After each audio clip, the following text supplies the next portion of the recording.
Chilling tales for dark nights.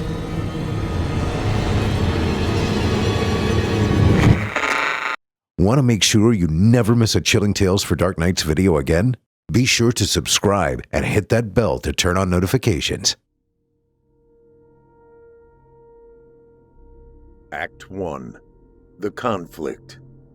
Theater 201, School of the Art Institute of Chicago. Professor Robert Wellers. Class, listen up, please. Who would be the first to show me you've actually done your reading assignment and tell me what the fourth wall means in stage terminology? I tapped my laser pointer wand on the top of the worn oak podium I stood behind to the simple 4/4 time of a metronome. I pushed the small button, and a green beam raced across the audience of youth I was speaking to, stopping with a hesitation occasionally on one student's chest before racing along until halting on the next victim. It's a simple question. I spoke in a tone meant to feel like a personal jab at each of them. 87 enrolled students with varying degrees of lazy youth blankly stared at their hands, holding cell phones with lit screens caring nothing about learning a goddamn thing I had been teaching. The sight of it all instantly assaulted my eyes and gave me an anguish deep inside the pit of my stomach. My gut feeling curdled like expired cottage cheese, sitting with a burning ache deep inside to rush up in its exit via a wet stream of splatter.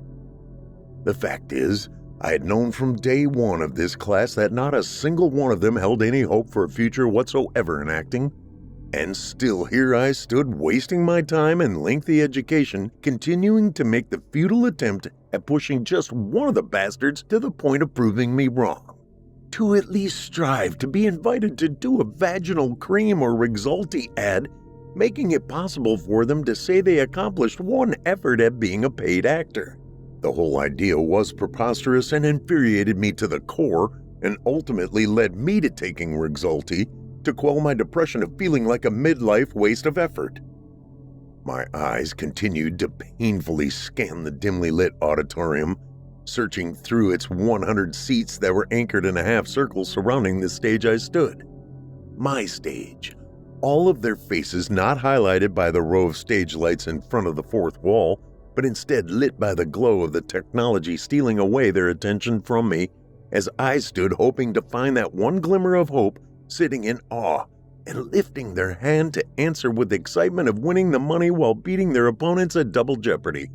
Just one single student who would give me my sanity back, covered in a neatly wrapped smile bearing a bright blue bow taped boldly across their glowing face, tearing its way through the gift wrapping paper and spitting the correct answer out for all the others to hear on this typically thankless day I spent as professor of theater.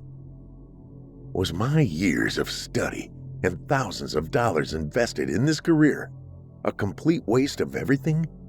Couldn't I turn just one student around 180 degrees and prove I wasn't a complete failure? That I didn't suck at passing along a heritage of theatrical culture into this godforsaken future of fine arts? It was the single question that continually burned inside my body, scorching my heart just a little more each day as the heated iron of failure edged ever closer to the branding that lifelong scar for all to see.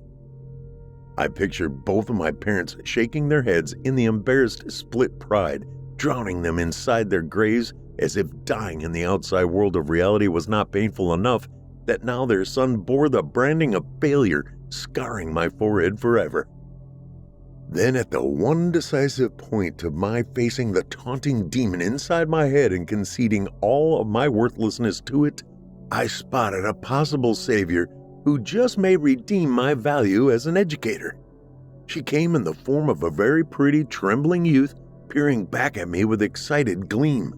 She sat stiffly in her seat like one of Michelangelo's smooth white female statues whose missing limbs were unnoticed because of her overwhelming beauty. All I could imagine seeing wrapped in her quiet, trembling gusto was every molecule of her excited effort in getting my attention to call on her for the answer to my question, which would have coerced a missing limb to rise into a valiant wave with an imagined hand stretched high above her head, waving with such enthusiasm It naturally led me to call upon a face I failed to recognize. Oddly, she sat alone in the middle of 12 empty seats surrounding her as if she were a leper marked with a tattooed L on her forehead, making certain everyone else would shun her. The one student that likely strived at taking in my every word I had spoken as if it came directly from the book of Paul quoting the red-lettered words of Jesus' dialogue. I scanned the room, temporarily ignoring the young lady as I gave the rest of the inattentive class one last chance to prove their value. Again, class, who can tell me what the term fourth wall stands for on a stage? I watched as she again excitedly waved, almost pleading me to call upon her. It's a simple fucking question and is key to being an actor on stage. Without it, there would be absolutely no point to the entire endeavor of what we do up here, I said loudly to myself. At least I presumed it was spoken inside my head. It's all I seemed to fill my days with lately, speaking to myself since no one else gave a shit to the words coming out of my mouth. And then again, I screamed inside my head, "My God, I'm attempting to teach imbeciles!" And then I did hear my own voice loudly, this time clearly outside of my head, as each word tumbled and stumbled over another around in the air, tossed roughly and abruptly out into the wide open between all of them and myself. But I caught myself staring at the body sitting all alone in the middle of the sea of dropped mouths, suffering from the shock and awe I'd apparently just delivered. The pale young lady's hand quickly dropped like a heavy statue arm would have after being sliced from the shoulder of famous works from sculptors from the past. The growing rumble of dismayed students' murmurs among themselves seemed to have silenced the loud thud of the young woman's arm when it contacted the hard wooden chair arm with the speed it dropped and landed. I watched as the pain of both of my words and her elbow making contact erased the smile on her face quickly as it instantly morphed into embarrassment with her eyes retreating just as fast to her lap. I knew instantly I should apologize, not because of the mass of brainless students who playing with their phones while completely ignoring my lesson. Pardon my language, but they could kindly go fuck themselves and I wouldn't bat an eye.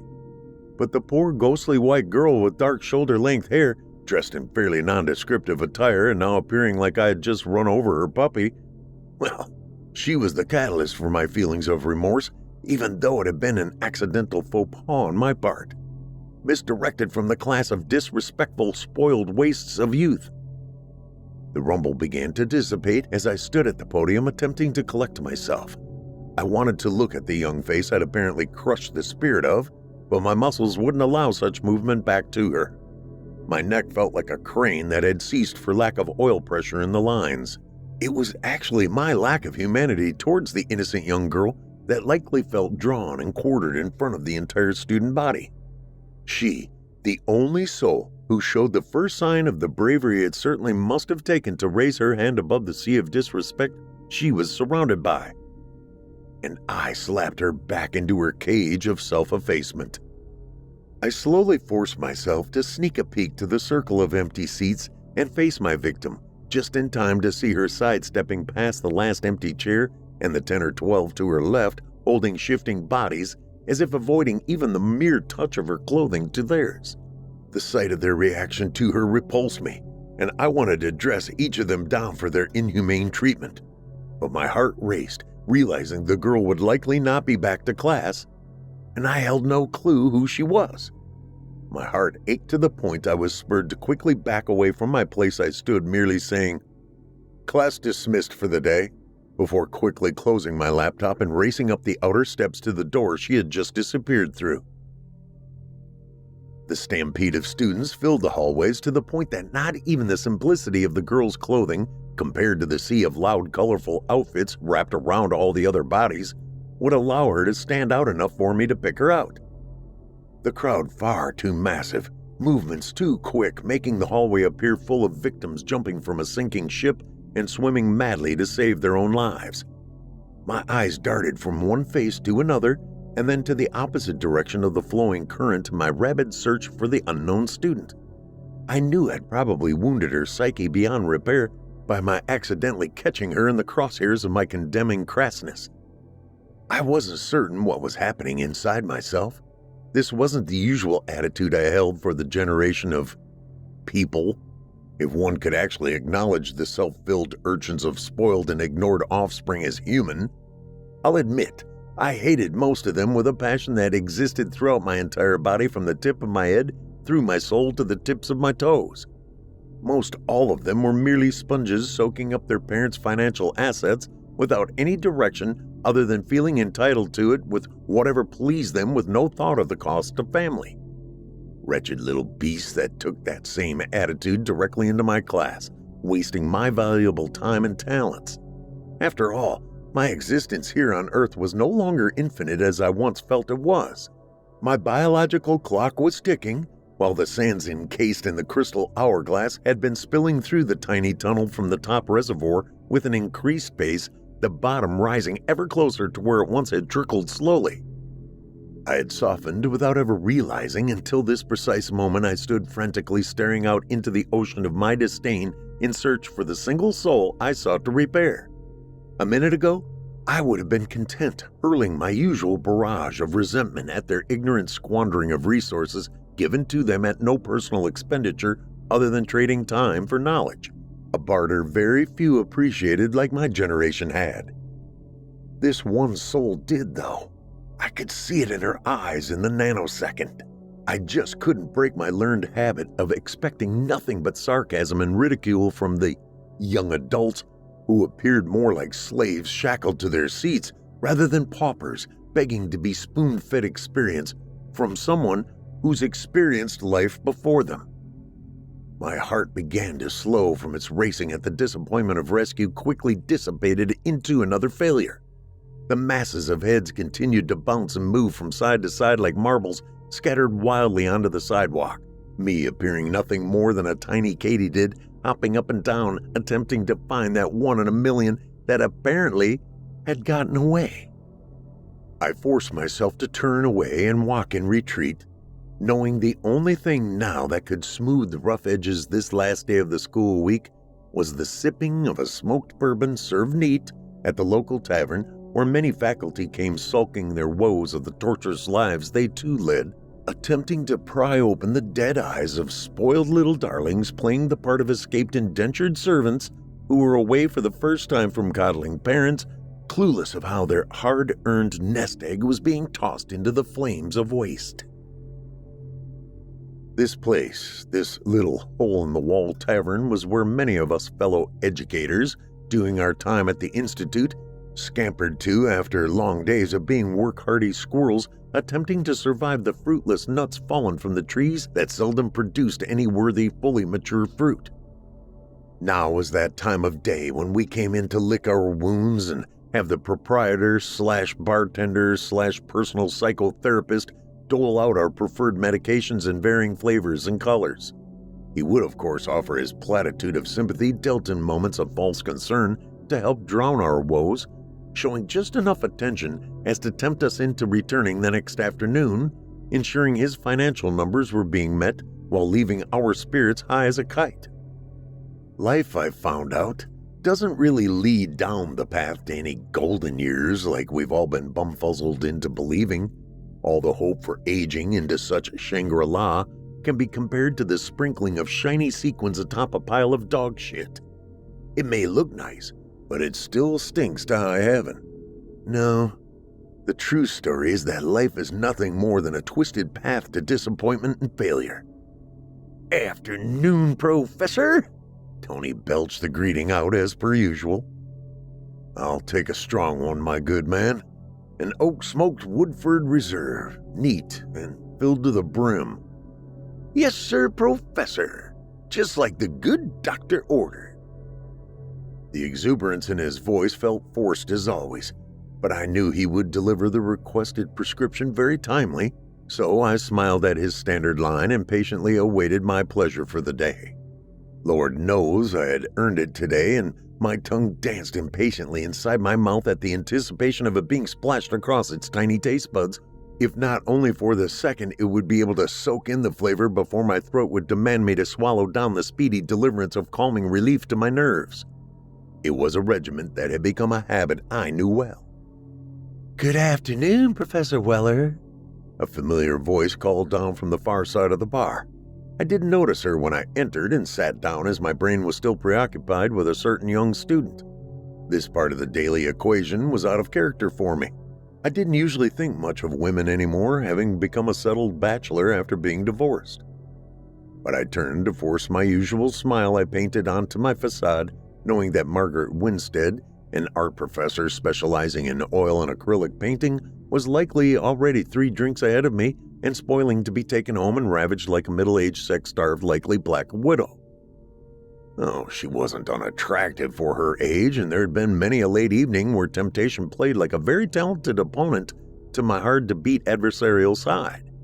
Occasionally, to a point, I would likely fold and concede, but something always came up and spirited the conversation a different direction until it vacated completely. I felt it completely inappropriate to mix pleasure with another who feeds from the same spigot. It can cloud the waters very quickly and lead to a toxic and chaotic mess. Her classroom was not too far down the hall from where mine was. Much too close, and just not my cup of tea to play such a risk to my career, no matter how poorly I now felt it had been. But I smiled with that same deal me in hand like most every other late afternoon, and with that smile came the sound of her glass being slid down the countertop along with the bumping of chair legs as I watched her saunter in that quotidian stumble out towards her 4th wall where I sat. I would now be her audience for the remainder of the evening, it seemed. I would watch her performance with the usual lackluster responses, so I didn't prod her to dive deeper into her Martha character from Who's Afraid of Virginia Woolf role. She did in fact resemble Elizabeth Taylor a bit from the old movie, only far less pretty. But my God, that would be a huge hurdle for any mortal woman to reach. The thought of the 4th wall quickly reminded me of the young lady and my failure to find her. It was after all the catalyst for leading my being here at this earlier than normal hour. I suppose to lick my wounds, dose my guilt with Tony's elixir, and attempt to decipher the entire reason of my suffering so greatly from what had transpired. Would she return to class on Monday? I questioned as Margaret edged ever closer. Margaret's more than ample breasts were pushed up out of her blouse, creating a fleshy valley between them, and I noticed very handedly at her obvious effort of showing. It felt as if she were a wild cougar in heat. The only thing missing were wild screeches exiting her mouth and waves of fingernails scraping down a chalkboard. The missing sounds emanated very loudly from her glazed-over eyes, though. How many times had she begged me to come home with her so she could paint an acrylic nude of me after the 2 of us making love together? She never was subtle about her cravings of having me on top of her in a sweat-drenched passion. Tonight, if she brought it up, I just might take her up on the invitation. I did have a hankering to blow off some steam. Such thoughts were managing to grow a bulge in my trousers that was usually vacant. I confess, my eyes searched to see down her cleavage even deeper as she pushed those grand Tetons against my arm while mounting her bar stool next to mine. I instantly forgot about class today and instead toyed with the mental vision of my fucking the hell out of her as she screamed in that low-register growl, and then lying sprawled out on the covers recuperating as she stood completely nude at her easel, painting my naked body, my happy, now spent and flaccid penis nestled into the sheets next to me like a well-fed and tired puppy. Her dipping her brush into various colors of bright creamy paints from her palette, and then making the bristles dance across the canvas, spreading the oils and melding them into a masterpiece of a man in euphoria, hot and sweaty from the aggressive sex we had just completed. "You look, different tonight, Professor. There's your eyes have a glaze. They're glistening." She smiled, her eyes appearing well dosed in alcohol. I knew she'd likely not even remember doing such nastiness if I walked her home. I could do a quick come and go. She had told me 1,000,000 times how she lived just down the street in a downtown upstairs loft, just a few short blocks away. I leaned into her, close enough I could smell the gin on her breath. It was woodsy, but with a sting.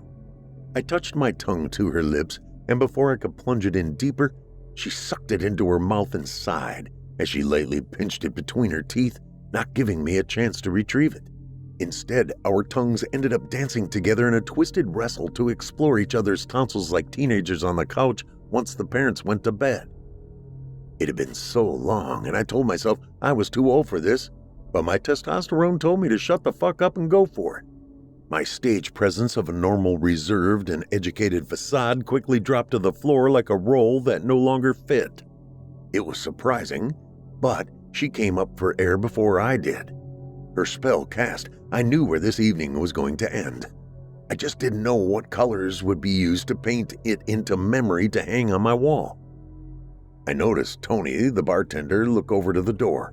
I turned out of habit, suddenly feeling like I'd been caught with my hand down a father's daughter's pants and not wanting to feel the punch to my face from out of nowhere. Expecting the forthcoming blow and turning towards it, still stealing the air from my gut but not from a fist to the stomach, but rather whom I saw standing just inside the tavern. She stood peeking around through the dimness, eyes likely attempting to adjust from the bright late afternoon sun to this more cavernous lighting. I was speechless when I realized who it was. It was her, just standing there as her brightly backlit silhouette slowly darkened with the door pulling itself closed, sealing the daylight from entering any longer. It was really her, and it felt very odd that she would just happen in. Her white skin glowed, and I suddenly felt as if I had been inculpated by my very ungodly imaginations from an angel sent to condemn me for thinking them. I sat speechless as Margaret tugged on my arm, pleading my attention back to her and her sexual needs I'd just been cultivating, getting her ready to bear her fruits for me. I suddenly felt snagged into a very weird quandary. The mousetrap had snapped tightly across my neck, holding me before able to enjoy the cheese. Act 1 closing, leaving all to wonder where this production may go. Adeline Elise Blanc, or Addie as she had always preferred being called, stood like a deer in headlights once her eyes met and locked on to the professor's. Her lips faded from being upturned in a smile to tipping downward the moment she spotted her art professor's hand pulling at Professor Weller's attention. The moment felt to her like Mrs. Winstead was a spoiled young child screaming out loudly, "Mine!" even though there was nary a word spoken between anyone. A quiet cloud of muted silence seemed to fill the sparse room. Instantly feeling the awkward cloak of now spoiled aspirations, Adeline's eyes hurriedly searched for a place to sit and recuperate in any hidden-away spot of the darkest corner she could maneuver to quickly. She was too paralyzed by surprise at being spotted to simply turn and flee back out the door. That would be an act too obvious. She did feel caged in an odd way, captured by both professors, yet somewhat ignored at the same time. She felt like a girl suddenly dropped into another country with no one to call out for help as if she didn't understand the language. But she spoke English very well. She spotted an empty table in a far corner to the left where she would be seated behind her two teachers that sat at the bar. They would have to turn with some awkward discomfort to observe her. Adeline quickly slithered over to the shadowed area like a snake escaping being snared. Tony, being the lone employee tending the tavern since it was still early for the normal Friday evening crowd, nodded at the 3 or 4 patrons sitting at the bar and made his way over to the newcomer who sat quietly alone. Act 2. The Complication. As Tony stepped through the swinging gate at the end of the bar by the liquor shelves just to my left, I took this as an opportunity to escape the clutches of Margaret as I pulled away whispering, "I've got to head to the John for a minute or two. Be back." Her fingers tightened at first around my arm before letting go and reaching for her gin and tonic, swirling the ice and clear liquid in the glass. "Hurry back, Robbie," she whispered as if she were my mother, demanding I return to being under her supervision. The feeling suddenly felt very tawdry after hearing her speak, my immediate attention being drawn away from the previous sexual feelings of lust and instead to emotions I was unsure of the intentions or meaning they laid at my feet. The girl. I looked over her way and at my surprise her eyes beckoning me to come to her, but her face held no readable reason. I knew I must attempt to find out. I had somehow been given a second chance at talking with her. I knew, though, I would likely be short of the time for much of a conversation with her and be back at Margaret's side in the expected lapse of a restroom trip. Before I could stop myself or have the time to talk myself out of this situation with Margaret, I turned and leaned back in close to her ear, whispering, "Margaret, a student just stepped inside and sat in the corner. There was a bit of a conflict today in my class, and I'm certain the reason she is here is to talk about the interaction earlier. It actually led me to dismiss early, which is the reason I'm here so early." Margaret interrupted. "Robbie, we're, still going to my loft later, aren't we?"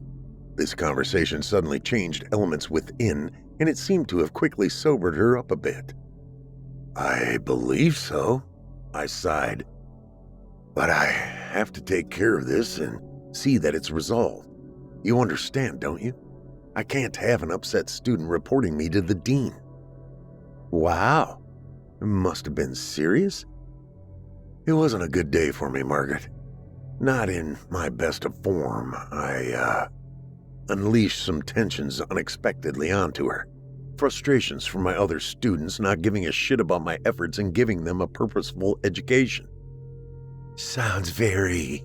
She brought the nearly empty glass up to her lips and sipped. "Very distressing. Maybe we'll talk it over at my place after." Her hand slid from the table down to my groin, where she softly rubbed until there was movement that led her to grasp my growing erection under the fabric and giving it a pressured tug up and down several times. "I can release some of that tension from your hard-to-swallow day." And she licked her lips seductively, forcing me to slow my rise to my feet as I pushed her hand away, hoping the beast downstairs would quickly settle back down. "We'll talk in a bit. I'll have Tony get you a refill on your drink. On me." And I looked back over my shoulder to survey if my student still sat in the corner or had pulled another disappearing act. She was. She was talking to Tony, who had obviously went over to take her order, and I felt relieved. As Tony returned towards the bar, I veered away from the restroom door I was about to enter and redirected my pathway to the dark corner where the girl still sat. I wanted to talk to her before she scampered away like a frightened rabbit again. As I slowly approached ever closer, she appeared as if she could bolt at any moment if I showed any of the same signs of the unbridled verbal aggression I had shown earlier. I found myself attempting to calm her in a smoother, much quieter voice, like a cowboy would a wild mare pressed into the corner of the fenced holding pen before attempting to mount her.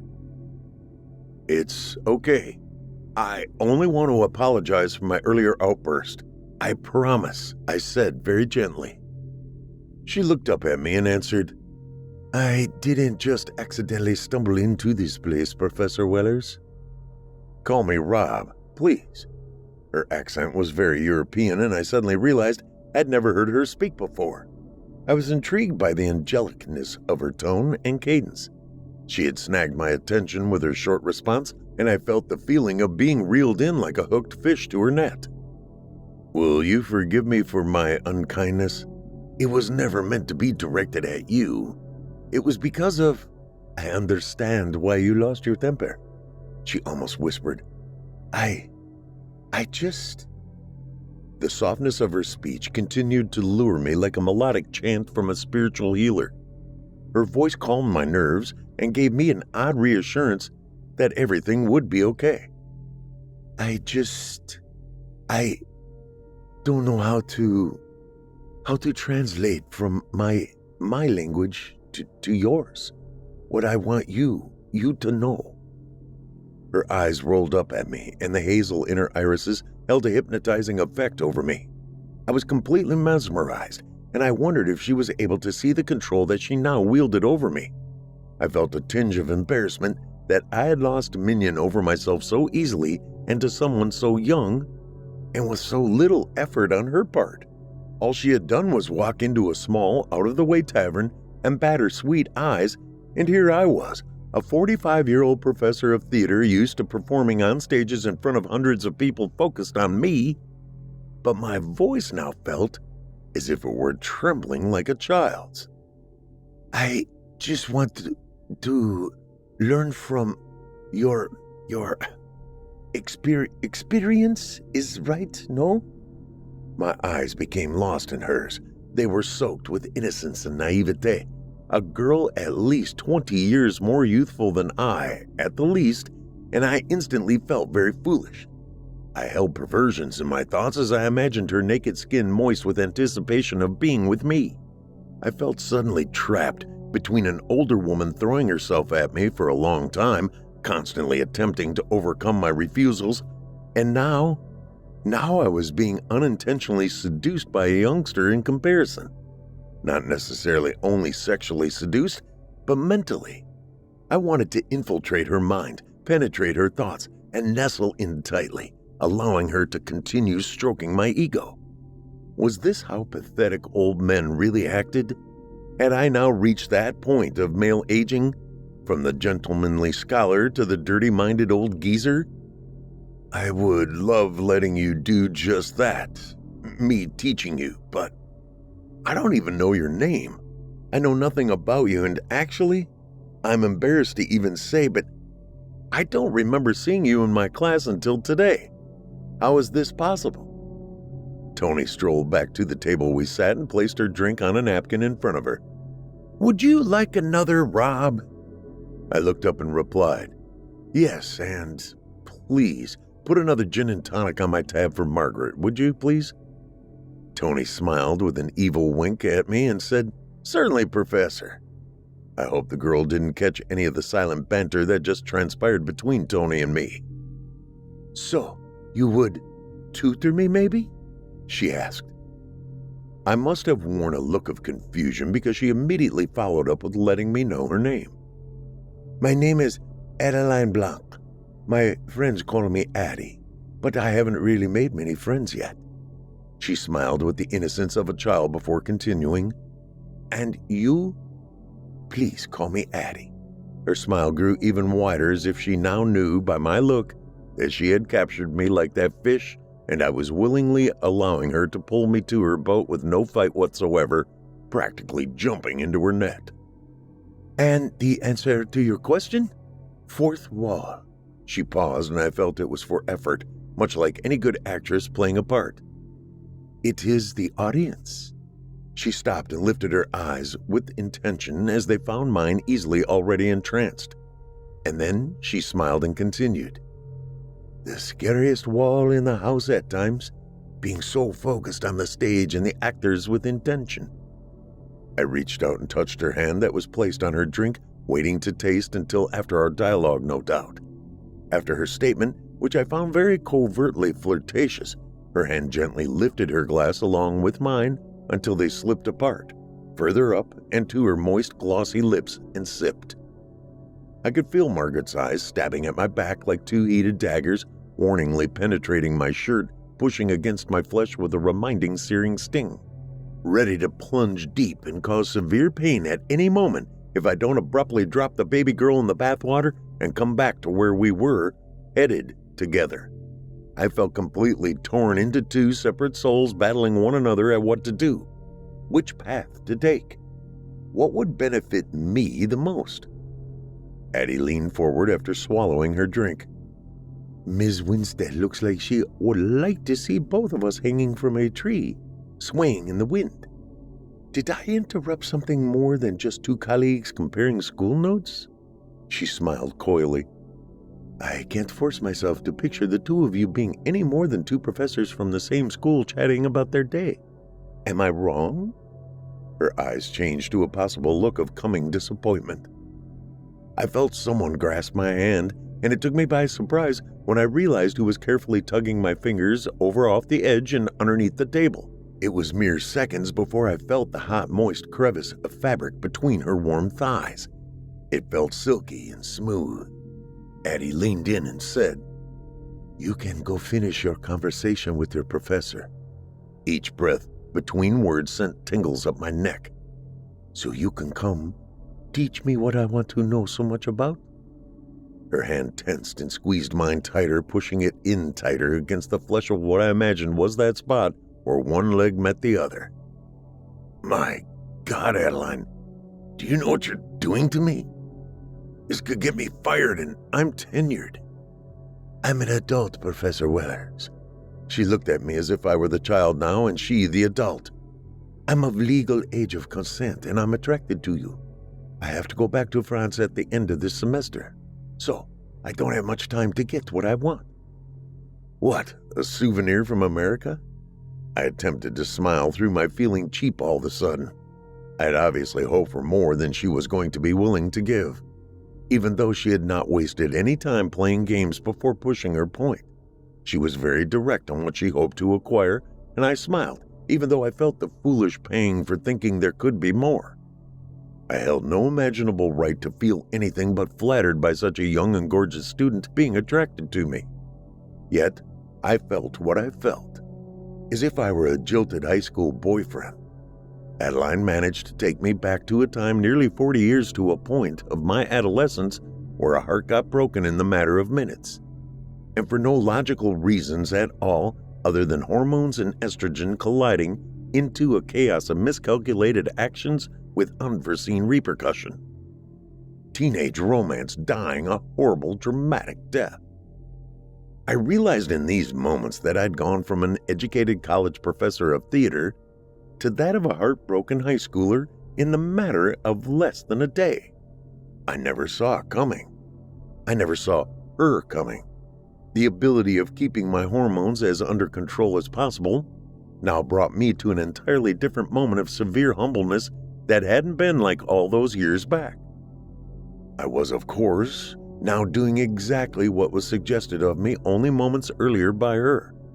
I was headed over to a woman more in line of my age and agilities to break our date for the night. It would be all done so I could instead go romp in hotel room with a college student, full well knowing it would be nothing more than a fleeting memory of pretending I was young again. A French girl could never really be attracted to an older college professor, could she? Only if she lost her mind. Yeah, right. But I would be able to create a memory of teaching her all the ins and outs that an experienced man's ability could provide. And that memory could be replayed over and over in the privacy of my own bed for a long, long time. I was slowly slinking over to Margaret to break her likely re-intoxicated heart. The woman who was doing everything possible to seduce me just couldn't compete with the beautiful young thing, even if it would only be a night's worth. Something happened to my brain on that semi-walk of shame to her. Something I can't even imagine how it broke through the confines of my normality and mundaneness I had been accustomed to living nearly my entire adult life. I wanted both women or girls. I suddenly felt kinky and wickedly enticed by these thoughts enough to tell Margaret that Adeline may be into, a fleshy exploration of sorts. It had to be the bourbon taking control of my brain, or at least giving it that what the fuck do I have to lose attitude. I couldn't believe it even made it off the runway of my lips. I amazed myself sometimes. I needed to be more theatric and off the cuff. I was older, yes, but I wasn't dead. I had two women wanting me. It was the greatest male challenge of any man's lifetime and every man's fantasy, no matter how many times he may deny it to his spouse. A threesome. But a very particular equation of a three-way, nothing to do with another male involved, no matter how selfish that may be. Two women and me. Call me old-fashioned, but female bodies clashing together just make a more pleasurable and inviting visual statement in a positive way than the other.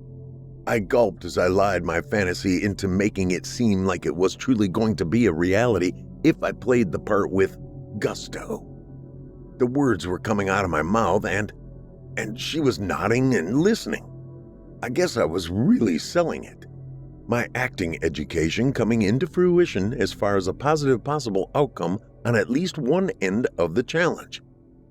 So you think she wants to share us both sexually? Margaret questioned, her eyes almost immediately saying no, but her mouth begged to say, okay, it's not out of the question. So, Margaret, I looked back at Adeline wondering if I sold this, could I sell her on it too? And then I looked back into Margaret's eyes. A hard no, or she does look young, adventurous, and really kinda hot, don't you think? I awaited her answer with anything inside my bloodstream but patience. Margaret looked hard at me. I mean, her eyes dug deep, and I wasn't certain if she was about to pluck my pupils out with hidden claws or tell me to deliver that tasty young dish to the table.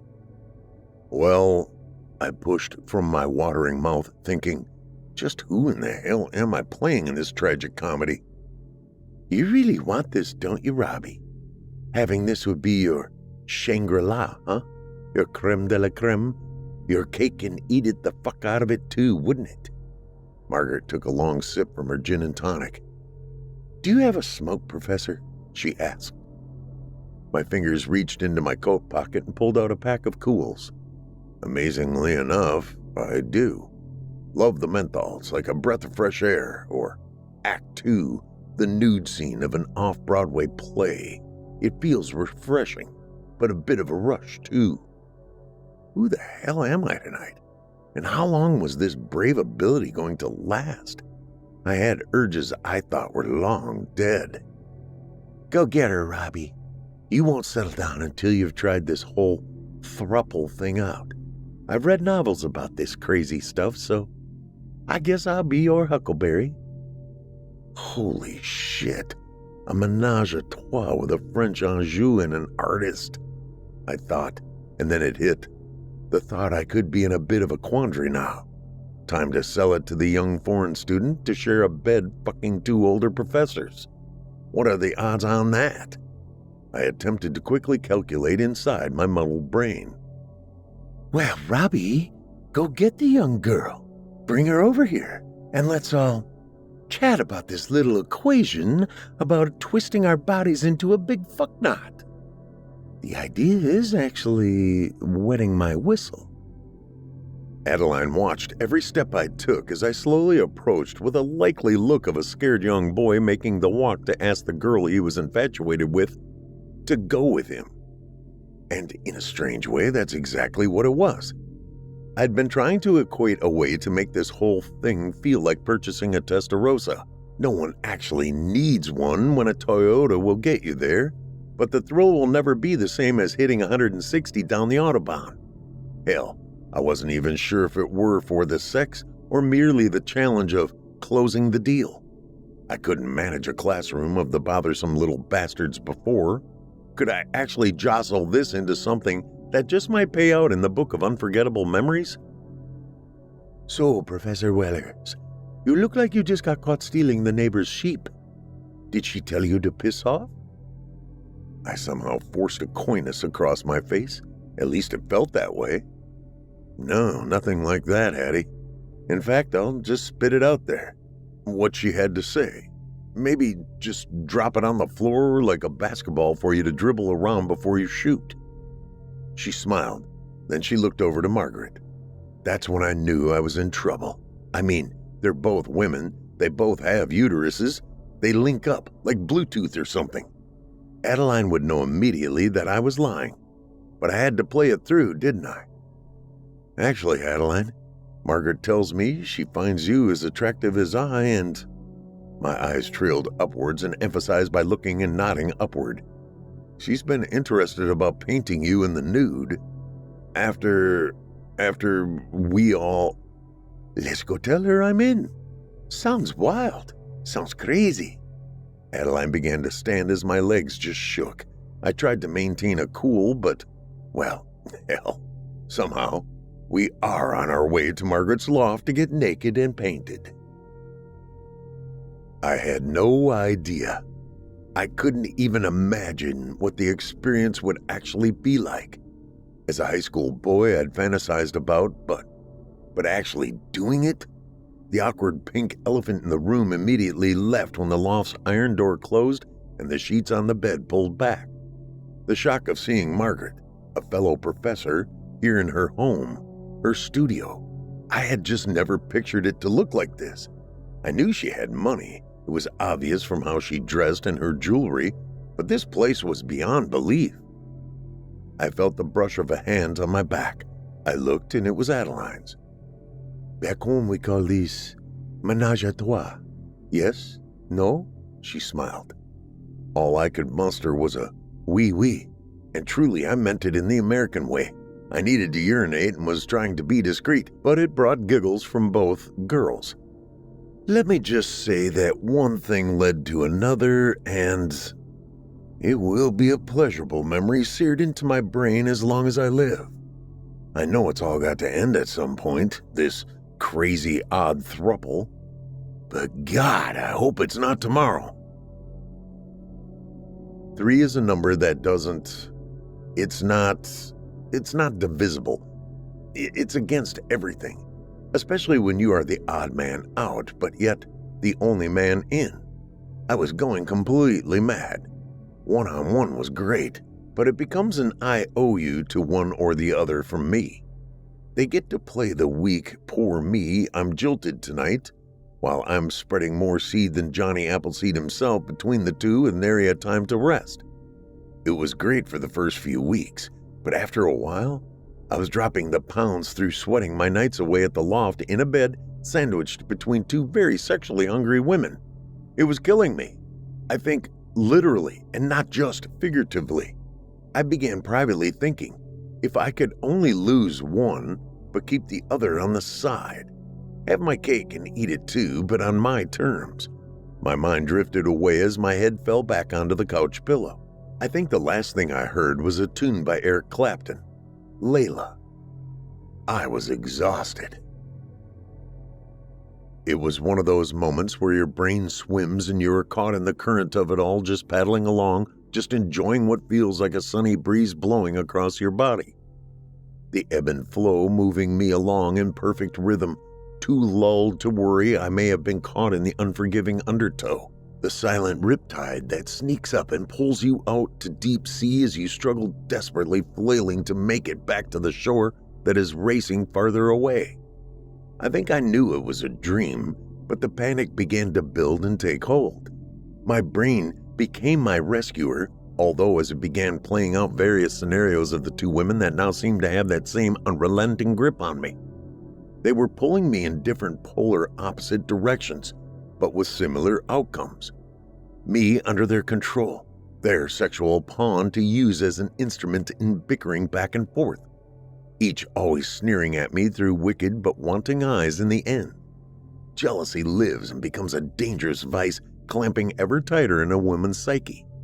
I now imagine under these circumstances that all women would end up living the same scenario, attempting to share just one man between the 2. I didn't know how to cope. I felt drained and dehydrated, like a prune shrinking in upon itself in a slow death, dying from too many orgasms, swallowing up nutrition, not able to be replaced. I had become a machine. Adeline was so young and desperately wanting to stay here in the U.S.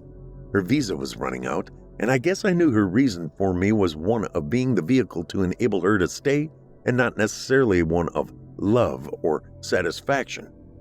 Margaret, though, was an artist who owned pure brilliance in her craft. Her eye for color and balance, along with focal point, was nothing short of a purity that came straight from her soul.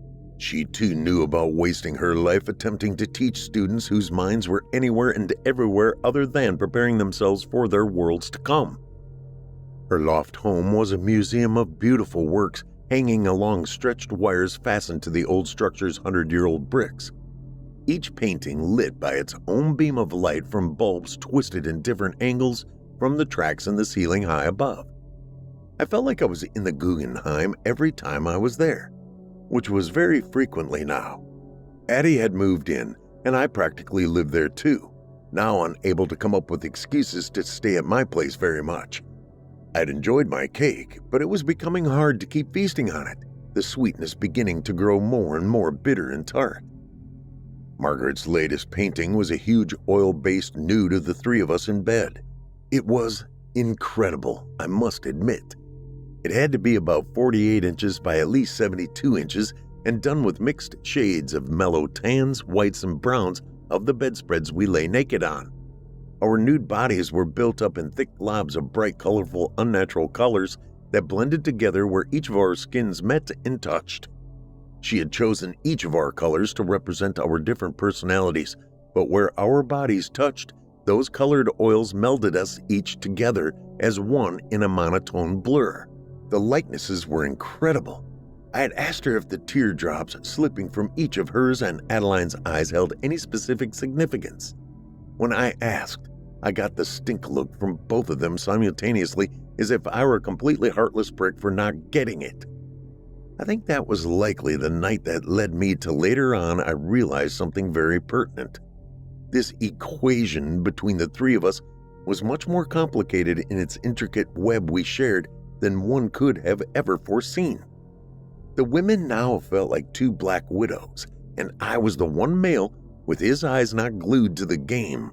If I looked away, it could surely spell danger. Anyway, Margaret, like me, was truly wasting her talents teaching high school kids that only wanted to skip, screw, or anything but study. Her true call was her after-school work, where she painted true masterpieces that no one but Adeline and I were afforded to see and appreciate. She obviously had hordes of money. The surrounding furnishings and creativity she had put into her loft didn't come from just a professorship at the School of the Art Institute of Chicago. She must have come from money. I know my paycheck of $120,000 a year sounds good, but Chicago living isn't cheap, and especially in the area her loft was situated. I knew she was now supporting Addie from her bank account and usually paid for everything when we all went out together. As I pictured the evening she began painting us, Adeline and I still lying stark naked underneath the sheet, I remember feeling very awkward when she walked over from her easels that held a large canvas to the bed and bent down at our feet. She was attractive in her own way. She wasn't young or tight-bodied.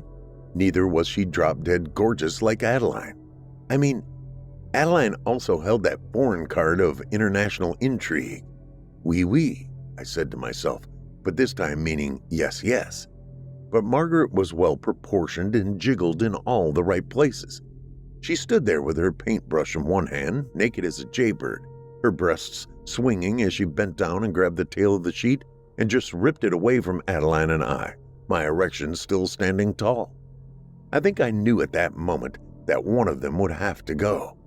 I was just seasoned and set in my old school ways to keep them both much longer. As much as I was loving every moment of what I had happened onto, I knew one of these spiders would eventually turn on me, and I wasn't ready to meet that kind of demise, even with the incredible acts of perversions I was enjoying. Now came the deliberations of who, which one, and of course how. I woke up very warm yet filled with cold chills sandwiched between the two sleeping women. I turned my head to Adeline and studied her face that lay still, the moon shining through the skylight, creating shadowed lines across her cheeks from the framed glass. I then turned to my other side where Margaret lay lightly breathing in and out, her breasts rising and sinking with each inhale and exhale. She too painted by shadowed dark lines across her face and upper torso. I watched her breasts move. I rolled over towards her as the sight of her skin growing goosebumps that seemed to bring on the hardening of her nipples. It stirred my body to act upon the visual display of her vulnerability of my awakening her in the middle of the night. I reached over and pulled her hand to my erection and pushed it into a fold of her skin from her side, wrapping her fingers around it and gently squeezing as I watched her eyes slowly open. When she realized what was happening, I quietly shushed any words that might come from her mouth and wake Adeline. I leaned in and whispered softly, "I just want you tonight. Just you." The moment was likely one of the most sensuous I'd ever experienced. She carefully crawled from under the sheets and slowly pulled my legs off the edge of the bed as she knelt and leaned, putting her face down into my lap, taking me into her mouth. It was all I could do to keep from wailing out loud as my body finished in a most incredible orgasm.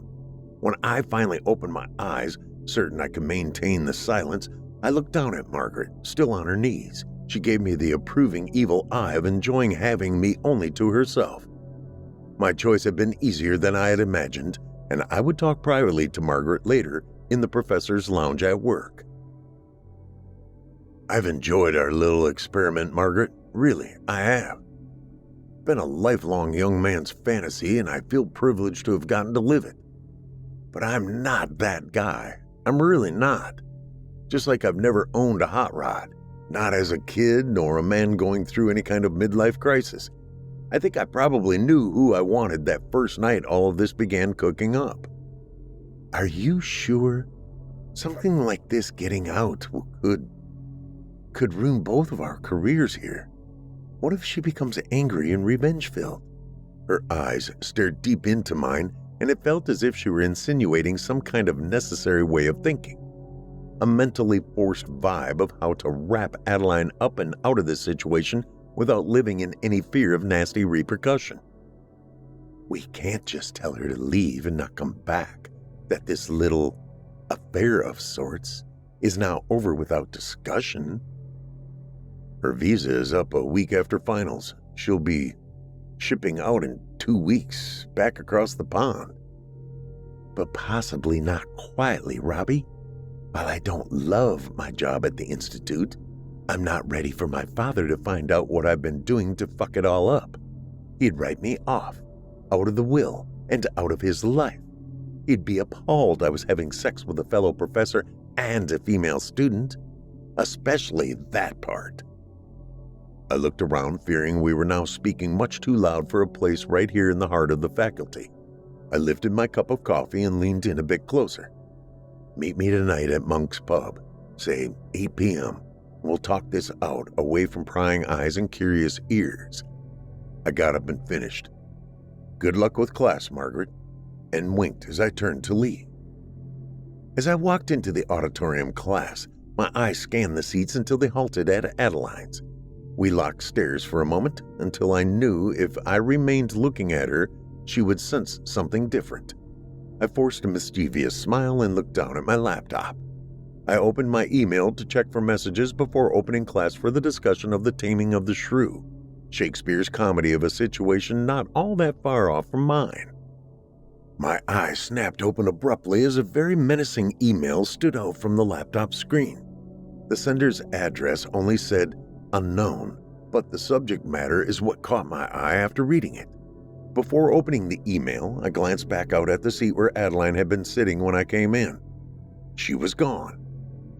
My eyes scanned the seats and faces where I knew she had been mere seconds ago. Another quick vanishing act? Should I chase after her, or open the email first and catch her later? Class, I hesitated before closing my laptop and continuing. Open your assignments and check for their readiness. I'll be back momentarily. And I walked down the few steps to the aisle, but then quickly scaled the slope to the door. Upon crossing the threshold, I peered out at the nearly empty hallway, most of the students having entered the classrooms as several doors quickly closed within my vision. I scanned the few bodies that continued down the hallway to the right and left, seeing no one that resembled Adeline. Damn, I said aloud. She's done it again. I finished in frustration. Feeling like it would be pointless to go down either side of the hallway, I had nothing to do but return back inside the auditorium.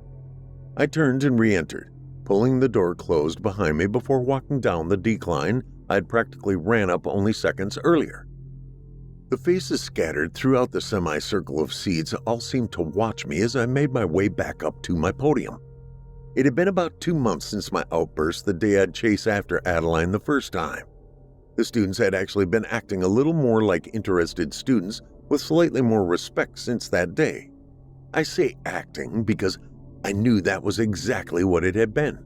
The sea of leopards had not all magically changed their spots in any lasting way, but would certainly return one by one to their original lackluster of learning once the shock of my verbal lashing had worn thin, which was likely close to coming up. I most certainly saw looks of wonderment at why I had exited so quickly again and why I'd come back so soon instead of dismissing class like last time. Oh well, I thought as I reopened my laptop, my eye traveling quickly back to the odd-looking email sent from the unknown sender. When I looked closer, my heart skipped a beat or 3. Murder, with a question mark, was typed in bold caps, filling the subject line. I wasn't sure if I should delete it immediately or open it up and read its contents first. The entire thing with Adeline disappearing as soon as I opened my laptop and seeing the email gave me an uneasy queasiness deep in my gut. Had she somehow heard Margaret and I talking? Murder hadn't been discussed at all. I'll admit there was a strong feeling full of hint in that direction from Margaret, but there had been no discussion using anything of such a thing out loud. Not at her loft, not in the teacher's lounge, nor on any phone call, text, or email. I'm not that stupid, even if there was a common desire or plan to do such a thing to her. I attempted to start my lecture on the taming of the shrew, but my mind raced as my focus began being drawn back to my laptop as if it would magically bestow what was written inside the content of the email left unopened but staring at me. The word murder kept knocking at the back of my brain as if the word itself would forcefully push its exit from my mouth by its own accord if I didn't keep hold of it tightly inside my cheeks. I could feel it, though, it twisting the ugly taste of its meaning around my tongue, attempting to keep it lassoed securely. It quickly was evolving into an evil conscience of its own, as if the action had already taken place, its vocal soul wanting to set me up by pushing the felonious word unwillingly from my lips. "Students," I spoke with an abrupt annoyance at the sight of them once more placing their attention on their phones, the bright screens lighting the offending culprits as if the detective spotlight was directed at their eyes. "Okay, class, the weekend is over. It's time to wrap our heads around this fantastically dark comedy of William Shakespeare's. He was ahead of his time, wouldn't you think? This was written back around 1590 to 1594, and it still holds our attention in the theatrical setting of today." It appeared it wouldn't matter what I said, as the entire class was still busy waking up and wrapping up their weekend texts. "Class, it's Monday, I mean. Yes, a murderous Monday for all of us, I'm sure, but..." My throat locked up. If I had already actually committed the heinous crime, I would give myself up this easily? I questioned myself, ending it with a quiet snark. What the fuck, I thought. No one was listening to me anyway. I might as well read the damn thing. My eyes scrolled downward as my finger tapped the email twice, opening it up and filling the entire screen on my laptop. The bold message was typed in large capital letters that stood all alone like the purposely placed boulders of Stonehenge, only the purpose of this was far more handedly stated. "Let's kill her so we can be together. Alone." The question perplexed me. The who, the which, or was it actually an unknown? The day moved very strangely after reading the message. How had I gotten myself into this jam? Better yet, how would I remove myself from it? Was the email from Margaret stating she was ready to talk murder, giving me a hint before meeting at Monk's this evening? Or had Adeline overheard us and now, wanting to turn the tables, help me remove Margaret from our equation? I knew she wanted me to somehow save her from being deported back to France. Or could someone, somehow, be onto a plan that was never planned or spoken aloud? What the hell? This perplexing turn of events had told me one thing for certain. 3 isn't divisible by 1 alone, and 1 can only go into 2 for so long before there is an odd number left over to sulk and scheme against the other 2. It's a mathematical impossibility to come out even Steven, everyone fair and square. I'd never thought about murder except for acting it out in play form. The word alone sounds so damn theatrical and ominous, but to actually mull it over for real seems felonious and dangerous by itself. I'm no killer. Am I? Maybe for survival, self-defense, but not for the usual reasons, greed, jealousy, or just the thrill. Sex can be the centerpiece of each of those reasons. The sex was incredible with each of these women, alone and together, but good enough to keep one and not the other? What to do? What the fuck to do? I now needed to find Adeline and secretly talk to her before I met Margaret covertly this evening at Monk's Pub. I closed my laptop and slid it into my bag, throwing it over my shoulder and turning to my desk to make certain it was cleared, everything intact and put in place. I turned a mere minute or two later and began to walk down the steps from the stage when she caught my eye. Adeline was back and sitting alone in the middle of the auditorium. It appeared to be directly centered in the intersection of left to right and front to back, about the exact same spot I'd first seen her, before this macabre relationship we'd stumbled into. She watched, focused on my every move much like a sniper, their rifle poking out from the curtain as I slowly stepped down to the main floor and began walking up the elevated floor towards the aisle to her seat. "Did you get my email?" Her voice echoed out in the empty auditorium, her eyes sharply tracking me like that sniper waiting for the kill shot. Did her action depend on my answer to her question she just asked? Either squeeze the trigger or meet and hash out the details of how to commit murder? "So you sent the email? Why the clandestineness of it being an unknown sender?" "I'm desperate, Rob. A girl wants what she wants. You seem to hold the key to most of what I want, what I need, what I require to stay here and be happily satisfied." "Most?" I'm not sure how that particular word fits into the mathematical equation. Can you explain further? "Keep coming." She patted the seat next to hers. "It's not really a discussion I want to have this far apart. I need to be able to touch you while we figure this out. I'm far more convincing in my appeals using my actions along with my words." She coyly smiled with her devilish grin. "I've enjoyed helping you come to me, in me, on her, and of course on me." She licked her lips seductively. I continued to sidestep down the long aisle where she sat. My heart raced in a way unfamiliar to how it had with her before. The lights now dimming on their own from the timer recently installed by the school because of the costly bright lights being accidentally left on overnight more than once. "Ooh, lights dimming on cue. Very nice, Rob. Very nice. Now I can attempt to convince you of my idea of what to do with more action."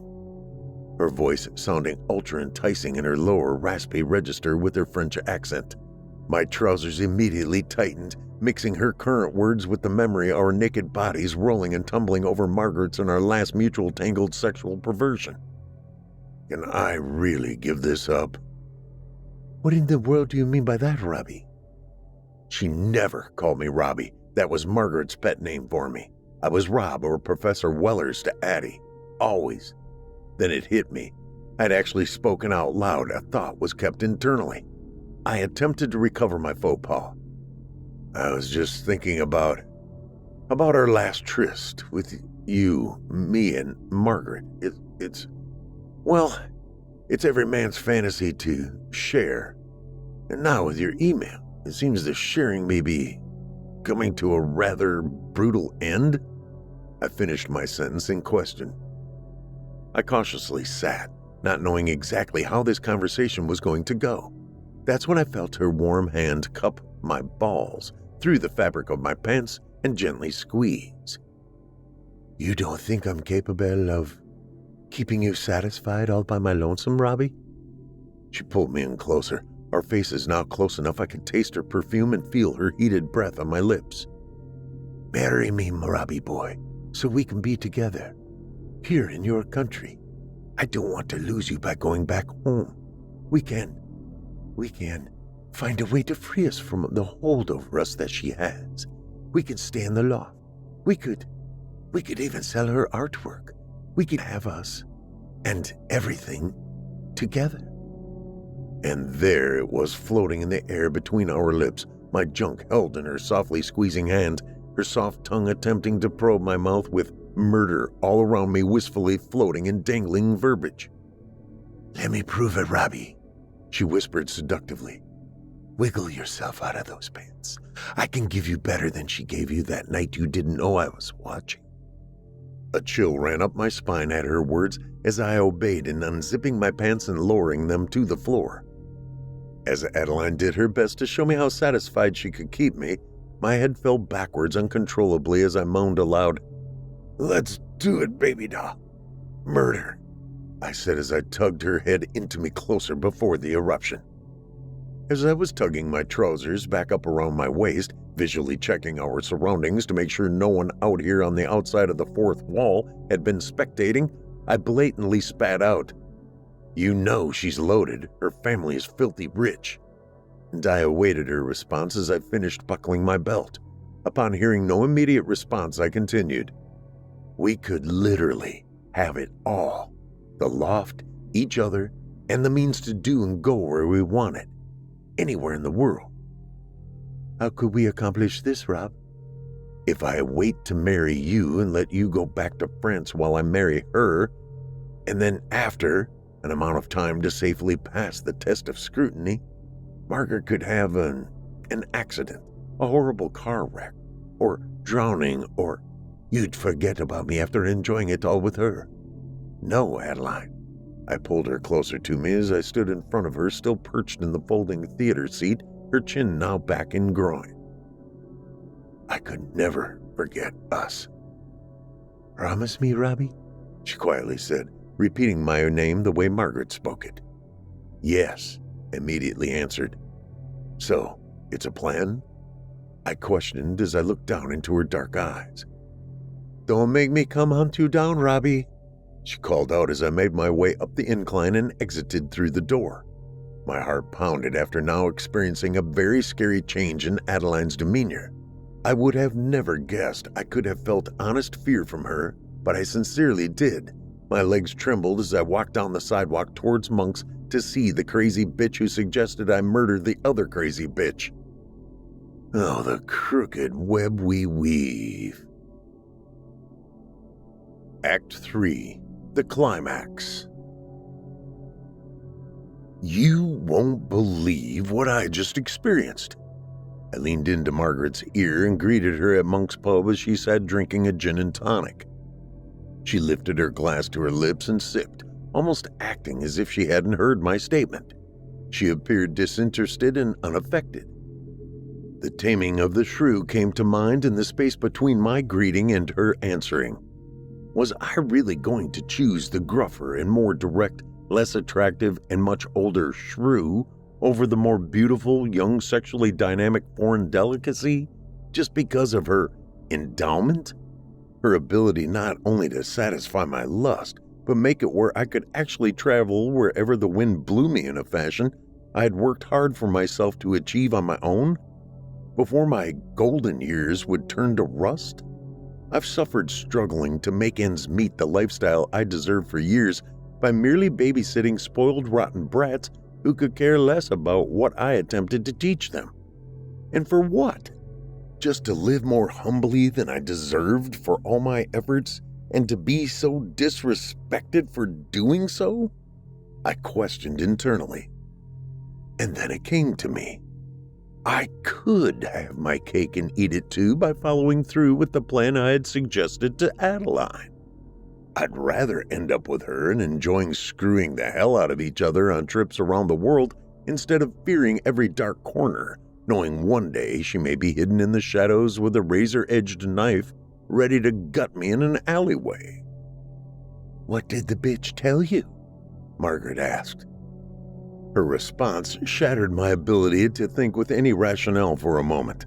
I kept stumbling over trying to remember if I had actually mentioned I had met and talked to Adeline. I tried to replay my first words I had spoken into her ear when I arrived. I was definitely wired from the chill that Adeline had given me. But had I mentioned seeing her? I tried to replay the moment again in my head. You won't believe what I just experienced. Those were the exact same words I recalled and believed were 100% accurate. Nothing more, nothing less. I pulled back and looked into her eyes. I attempted to study them with an unmatched verve. I wanted to see an innocence in the sparkly reflection of her hazel irises, but all that shone through is a vague question of, did I just fuck up miserably? That emanated through the fog of cigar smoke hovering over our heads as it was pushed downward from the large ceiling fans above. "What'll you have, Professor?" The bartender leaned forward inquiring. "A Guinness stout, please." "Got you covered." My eyes never left her face. Her eyes, on the other hand, scanned the room with rapid nervousness before the vacancy suddenly filled with the familiarity of satisfaction she too had grown to enjoy. So visible to me that I found myself quickly turning to see if it truly was who I fearfully expected. "Hey, lovely playmates," spilled from Adeline's mouth. Her hand immediately went for my crotch as she appeared to be smiling at Margaret. Her other hand reached around and squeezed Margaret's waist, pulling her into the two of us in an overwhelming awkwardness that was surely felt by all three of us. I knew I felt it. I believed I felt the death of our throupleness in this shared moment, even without one last naked perverted hoorah to kiss goodbye. I was glad we were all in a public space where nothing crazy would likely explode in the odd chaotic mental gasps of our certain finality. I think I instantly knew that things were not going to work out to plan. Nothing we had mutually planned or even independently planned without the other knowing. It just suddenly died even though we were clinging on to the tattered threads out of something I can no longer comprehend or label. Adeline's hand fell away from me as she now took the hand that brushed my crotch in a sad goodbye and pushed me aside, instead wrapping both hands around Margaret in a tight embrace. I swear I saw her whisper something in her ear, but I couldn't or wouldn't let myself believe it. My head was now spinning and I hadn't even gotten my drink yet. Greed of money, hunger-filled lust, and the selfish struggle of winning it all by dying with the most. Those were the thoughts swirling around in dizzying circles behind the scenes inside my brain as I reached out for my Guinness that the bartender was holding towards me. As lightheaded as I was, I still pulled the dark glass holding the liquid to my mouth and swallowed several large gulps, partially attempting to drown my thoughts and dull my senses of what tonight was bringing. After ingesting one or two more heavy drinks of my foaming pint, I smiled to myself, acknowledging my evaluation I had just come to. Yes, these three dark things in life truly do sow the seeds that lead to growing something as ugly as murder from once virgin untainted soil of an unexpected temptation we are taught to avoid as children. Most of our parents failed to spell it out, hoping we will just inherently understand the dangers, while some of us read it in a Bible or have it driven into our souls from years of sitting in the pews hearing it preached. But in the end, temptation is that temptress bitch who sneaks upon us from the darkest shadows hidden behind a set of devilishly dazzling eyes, set on hypnotizing us ruthlessly into situations we can't seem to turn our backs on. Not without at least a tiny taste of what it offers. Greed, lust, and desire will kill us every time we allow them inside unguarded. Some never see its ugly ending come, instead only gasping out repentance, filled with regret with our last dying breath, like an actor playing out in the final scene of the show. Me, though, I saw it all coming on like a freight train speeding down the tracks towards me. My hands weren't even physically tied into a knot as I casually lay on the track in comfortable silence. Hell, I guess it could be considered freakish, but I somehow welcomed the carnage about to be delivered as the three of us exited out of the bar, me tucked in between two beautiful ladies as we sauntered into the cool night air of a crowded downtown Chicago sidewalk. I took in all the sights of the tall skyscrapers towering overhead, seeing them as if I had never seen them before.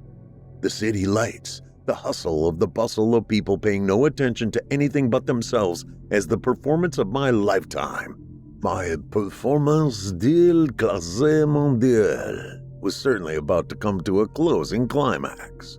The two women who had given me every dream I ever wished for, yet every nightmare as I struggled to make a choice of who I'd exit the stage with. Such a challenging decision in picking one's leading lady to close the show of life with, while the other just slips away into obscurity. No Emmys, Oscars, or Golden Globes to hold close to their chest. Just quietly vanish without applaud for their efforts. I looked down at Adeline and then over to Margaret, smiling at both with true appreciation as I watched each retrieve something from their bags, which I assumed must be for me. It was the harsh, surprising reality I was about to receive, and I can honestly say I indeed did not expect. The scene took place so fast and so unrehearsed on my part that at first I thought they were actual Oscars they were both giving me. That was before the electrifying jolting stings hit me, as they each began plunging ice-cold steel blades into my body with an unmatched vigor over and over repeatedly. Their eyes seemed to be frozen with chilled vengeance that I must have somehow served them without meaning to. It seems I had fallen into their snares and was now bearing the focus of their hunger of bloody retribution from a triangle I'd been lured unwitting into by both of them. I must have been too focused on my own cravings to see it all barreling down and closing in for the final coup d'etat. Two thrill killers who expertly shifted the plotline and left me to bleed out alone in an ever-growing puddle of my own blood as it trickled from my nose and mouth along with oozing from numerous punctures and slices. I was left filleted like a cold cod displayed on a pile of ice in the showcase of the market for all to see. My face unable to lift from the concrete as words attempted to push from my mouth as I watched the two actresses exiting stage left while passers-by on the far side of the fourth wall were all too disinterested in the act to witness the final curtain call as the pendulum makes its final swing, bringing my brief moment of calm to a wilting close as the balance of equilibrium rights itself once more. I so wanted my time to end from the audience's perspective, not here center stage, waiting for the lights to dim to total darkness, as the clickety-clack of two sets of high heels disappeared into just another ordinary Friday Chicago evening.